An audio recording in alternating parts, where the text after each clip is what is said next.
명령어와 소수문학 세 번째 시간입니다. 세 번째 파트의 첫 번째 절은 언표 행위의 집합적 배치를 기호체제라는 주제어를 통해 다루는 부분입니다. 언어 활동을 화형론의 관점에서 정의하는 것은 언어의 사용법을 통해 의미를 파악한다는 것을 의미했습니다. 그러나 이는 아직 언어학의 관점에 머무르는 것이라 할 수 있습니다.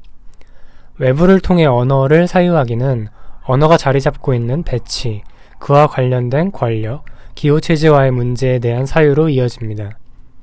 들레즈와 가타리는 서문에서 다른 고언에서 다룰 내용들을 언급하며 촘스키를 비판하는데요. 그들은 촘스키의 문법성, 모든 문구를 지배하는 범주적 상징 S는 통사론적인 표지이기 이전에 우선은 권력의 표지라고 말합니다. 우리는 그러한 언어학적 모델들이 너무 추상적이라고 비난하지는 않을 것이라고 이야기합니다. 오히려 반대로 충분히 추상적이지 못하여 언어를 언표와 의미론적 화형론적인 내용, 언표 행위의 집합적인 배치에 사회적 장에서의 모든 미시정치에 접속시켜주는 추상기계에 도달하지 못했다고 비난할 것이라고 말합니다. 이를 통해 언어를 화형론을 통해 다룬다는 것의 의미를 보다 구체화할 수 있습니다. 화형론은 언표 행위의 집합적 배치라는 언어학의 외부를 통해 언어를 설명하는 것이고, 언어를 이렇게 다룰 때 미시정치에 접속할 수 있습니다. 언표 행위의 집합적 배치를 본다는 것은 해당 언표 행위가 어떤 기계들 속에 배치되어 있는지 파악한다는 것입니다. 사회적 사안에 대해 언급한 글을 화장실 벽에 새기면 그것은 다른 낙서들, 낙서금지, 화장실의 벽 등과 계열을 이루며 낙서가 되고, 학교의 게시판에 붙이면 다른 글들, 학교라는 기계, 그를 둘러싸는 담론들과 계열화되어 대자보가 됩니다. 여기에서 기계는 물리적인 것들만을 가리키는 것이 아니라 언표 행위를 둘러싸는 담론 역시 포함합니다. 언표를 둘러싸고 있는 언표 행위의 집합적인 배치를 생각하기, 그를 통해 미시정치와 접속하기, 이것이 언어를 화형론의 관점에서 바라본다는 것의 의미입니다.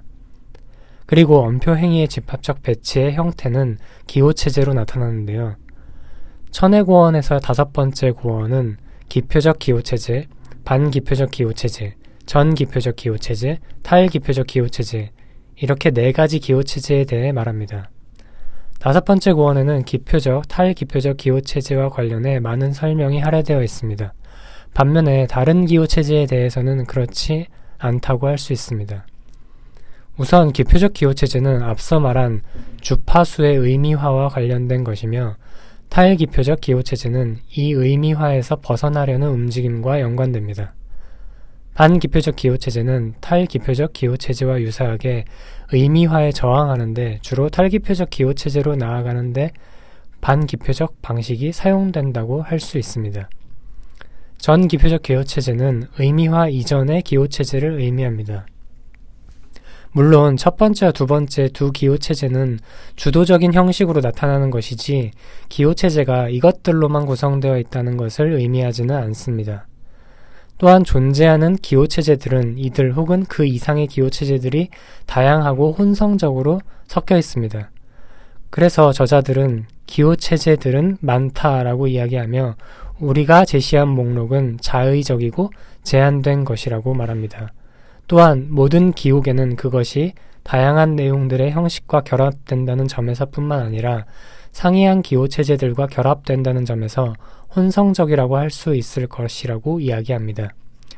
이러한 여러가지 기호체제들이 섞여서 집합적 배치 속에서 기호들이 만들어질 때 이 체제들은 발생적 요소라고 할 수 있습니다. 세 번째 파트의 두 번째 절은 기표적 기호체제를 전제군주의 얼굴, 그리고 권력과 연결지어 설명하는 부분입니다. 명령어가 직접적인 명령의 형태로 작용하고 있는 잉여성에 대해 앞에서 말씀드린 바가 있는데요. 이 특성이 잘 드러나는 것이 첫 번째 기표적 기호체제 혹은 의미화하는 기호체제입니다.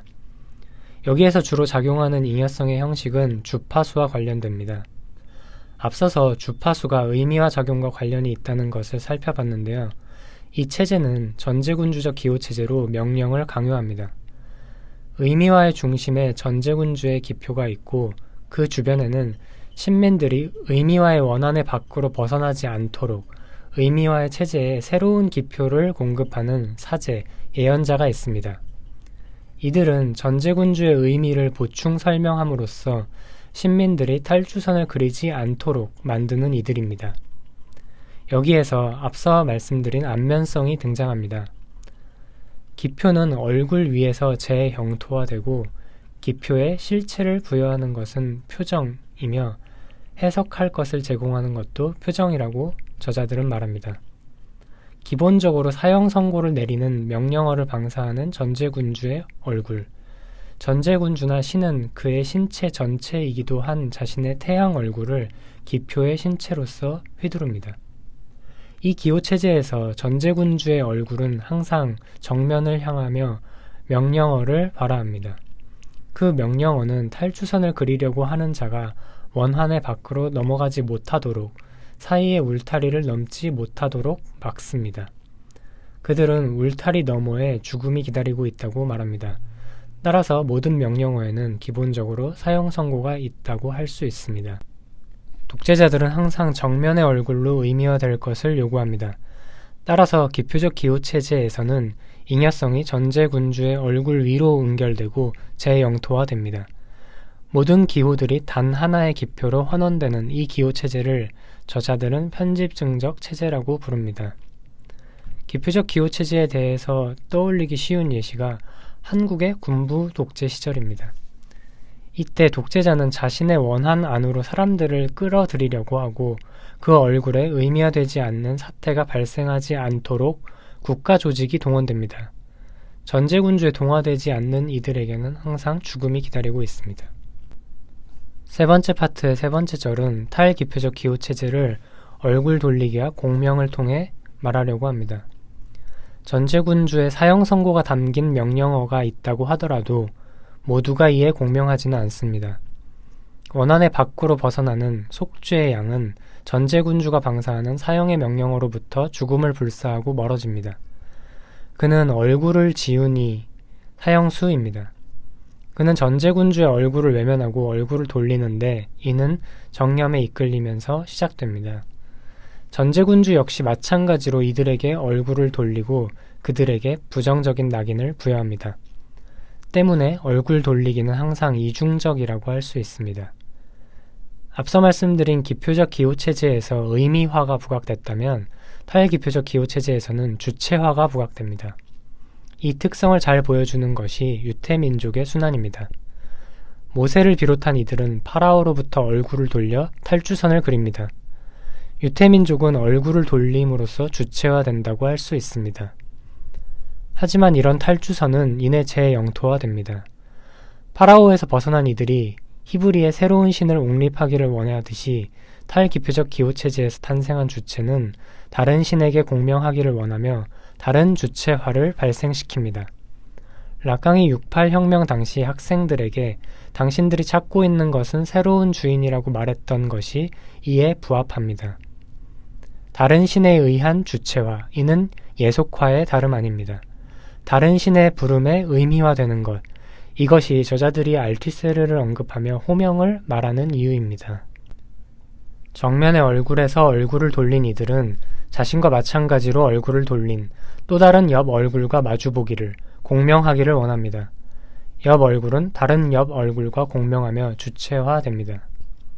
이 과정은 의미화를 거부하고 자신과 조응할 다른 옆 얼굴을, 재의미화될 얼굴을 찾아 나섭니다. 이는 특정 집단에서 사용하는 은어나 속어 사용에서 두드러집니다. 힙합씬에서 사용되던 스웩이란 단어도 그 사용이 널리 퍼짐으로써 의미를 장악당했을 때 비슷한 표현이지만 다른 단어인 플렉스로 옮겨간 것처럼 말입니다.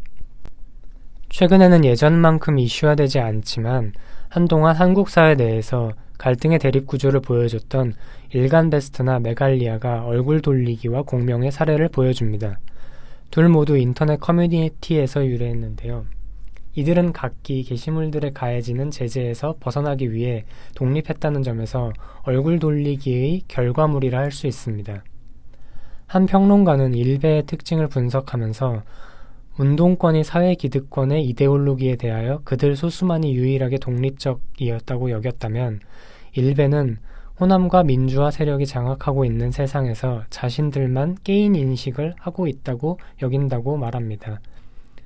과거의 운동권이 의미화하려는 군부 독재에 대해 얼굴을 돌렸다면 일간 베스트는 이제는 기득권이 된 이 운동권 세력들에 대해 얼굴을 돌리는 것이라고 이야기합니다. 이들은 인터넷의 공간 내에서 서로 평등하기에 수평적 구조를 갖습니다. 이 구조의 외부적 요소를 가져와서 자신을 정당화해서는 안 됩니다. 그들이 서로를 평가하고 평가받는 유일한 기준은 그들이 보유한 진정성입니다. 게시물들의 수위가 높고 혐오 표현이 난무하는 것은 외부의 척도에 의존하지 않고 그들이 가지고 있는 것을 적나라하게 보여줄수록 진정성을 보여준다고 믿기 때문입니다. 운동권과 마찬가지로 얼굴을 돌렸지만 일베는 특정 대의를 위해서 행동한다기보다는 그들이 가진 잉여성을 펼쳐 보입니다. 그 놀이 속에서 공명이 일어나고 진동은 커집니다. 들레즈 가타리는 이런 방식의 공명에서 몰적 형태의 공명이 아닌 분자적 형태의 공명을 보았습니다. 말하자면 대의에 의해 수직화된 관료 조직의 공명 방식이 아니라 옆으로 돌린 얼굴들 사이에서 수평적으로 퍼져나가는 공명입니다. 이런 공명이 파괴적인 방향으로 나아가는 것이 파시즘의 공명 방식입니다. 그래서 저자들은 파시즘은 민족, 사회주의, 국가 안에서 전체적으로 공명하기 이전에 이미 한 점에서 다른 한 점으로 상호작용하면서 건너뛰고 급격히 번식하는 분자적 초점들과 분리될 수 없다라고 이야기합니다. 이처럼 탈기표적 기호체제에는 그가 지닌 탈영토성에도 불구하고 부정의 방향으로 나아갈 가능성을 보유하고 있다고 할 수 있습니다. 많은 경우 이양대립적 구조를 방향만 바꾸어 그대로 반복한다는 점에서 부정적으로 재영토화되는 선을 그리기 쉽습니다. 그렇다면 긍정적 탈출선을 구성하려면 어떻게 해야 할까요? 이장욱의 에이프릴 마치의 사랑은 한 무명 시인을 화자로 삼습니다. 그는 자신의 시를 포스팅하는 드문 독자의 블로그를 발견하고는 그녀와 사랑에 빠집니다. 그런데 어느 날부터 그녀의 블로그에 포스팅되는 자신의 시에 변이가 일어납니다. 단어로 시작해 구절 배치의 변형이 일어나고 화자는 그 시가 그녀의 것인지 자신의 것인지 혼란에 빠지게 됩니다. 이후에 포스팅되는 시들은 화자의 것이라 추정할 수 있는 스타일만이 남아있는, 심지어 제목까지 바뀌어 있는 온전히 새로운 시들입니다. 화자는 이 시들을 작품으로 발표하며 유명해지는데요. 부정적인 정념들의 대립이 아니라 새로운 것을 구성하고 창안하는 것으로 나아가는 탈주선을 그리기, 그 방안의 하나가 반기표적 기호들을 사용하는 것이라고 할 수 있습니다.